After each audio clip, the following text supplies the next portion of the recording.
Dragon फ्रुटमा नमस्कार। हेर्नु त मेरो यो ड्र्यागन फ्रुट कस्तो भएको यो माछाको काँडा हो कि यो ड्र्यागन फ्रुट हो। हेर्नु न कति पलाएको हो एउटै हाँगाबाट।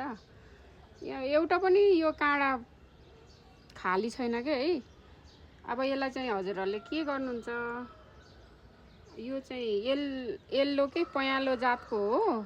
मैले अस्ति भर्खर लिएर आएर सारेको अनि यति विधि पलायो के यो। हेर्नु न अब यो यति धेरै पलायो भने चाहिँ राम्रो हुँदैन। यसलाई चाहिँ हामीले सबै काट्नुपर्छ है साथीहरू। जुन यो हेरी यो पला छ यहाँ टुप्पाबाट यो मात्रै राख्नुपर्छ के, अरू सब फालिदिने।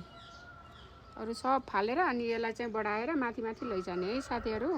यसरी पलाउँछ। ल हेर्नु त ड्र्यागन फ्रुट साथीहरू। यो भर्खरै मैले यो काटेर सारेको यसरी पलाइसक्यो। त्यही भएर यो चैत वैशाख जेठ असारतिर सार्नु भयो भने चाहिँ यसरी पलाउने महिना हो। त्यही भएर सरिहाल्छ क्या छिट्टो नै है साथीहरू। मैले चाहिँ यसलाई काट्न लागेँ है। यसरी काटिदिनु